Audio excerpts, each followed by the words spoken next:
Unsolved stars blame media for Tupac and Biggie murders. It didn't really have nothing to do with these guys, but they're the ones who ended up dead, Santana tells TooFab.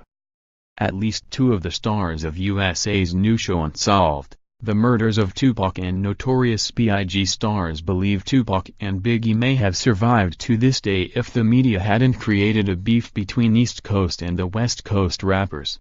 TooFab sat down with Dominic Santana and Wavvy Jonez, who portray Death Row founder Suge Knight and Biggie, respectively, ahead of Tuesday's premiere of the limited series, which is told through the perspective of the detectives investigating the murders that have remained unsolved for over 20 years. Lala Kent explains Postgate and why she believes Tupac and number 039 took over my body and number 039. View story. There was no East Coast versus West Coast until the media got involved. It was people at Bad Boy, and people at Death Row, who had issues with each other, and then the media seized on it, Santana told TooFab. Then other people at home watching got involved, and it's like, well, screw the East. And then they were like, well, screw the West. And the media was like, yeah, ratings. Jonez echoed his co-star's sentiment, adding, the media played a big part in it because they just seen what they seen and they just said, well, this is something good to report, and they just went out and made a big scene about something. He further went on to say that he believes the individuals involved could have let cooler heads prevail if given the chance. They could have came together and could have squashed that whole thing, but it was just too far blown out of proportion to where they never had that opportunity, he said. According to Santana, tension between the two labels started after a shooting incident at a party in 1995. P. Diddy's bodyguard, Anthony Wolf Jonez, ultimately faced trial for allegedly shooting Suge Knight's best friend and business partner, Big Jake Robles. Jonez and Diddy were found not guilty after a trial over the matter in 2001. At the time, though, the shooting erupted into a bitter feud between Diddy's Bad Boy and Knight's Death Row labels.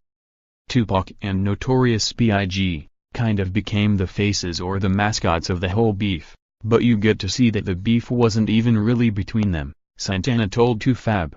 But at the same time it was just incidents and miscommunications, and then what you thought happened wasn't really that. But on your side, you don't know, so you're just mad, and you've got the instigators like, see, this is the stuff we're talking about, like, let's go to war. Then you look at it in the end and you are like, it didn't really have nothing to do with these guys, but they're the ones who ended up dead. It's unfortunate, you know. Tupac biopic star Kat Graham on what the media got totally wrong about the rapper, exclusive view story. To this day, some of the key players still enjoy toying with the media, with Knight telling TMZ in 2014 that Tupac isn't dead. If he was dead, they'd be arresting those dudes for murder, he said. You know, he's somewhere smoking a Cuban cigar on an island somewhere. Santana said he thinks Suge kinda just manipulates the media as fun. Tupac was shot in a drive-by shooting on the Las Vegas Strip in September 1996, with Biggie killed in a similar manner in Los Angeles in March 1997.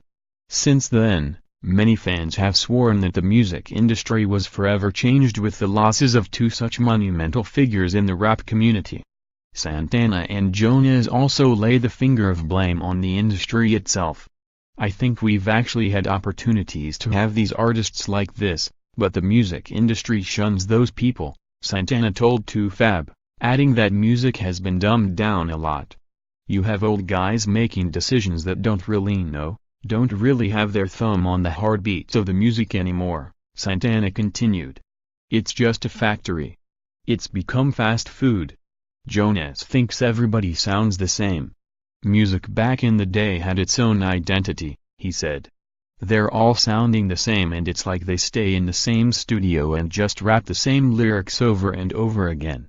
While the duo were in studio, TooFab put them on the spot to spit out a few of their own unique rhymes to explain their journey on the show. Check their flow in the video below.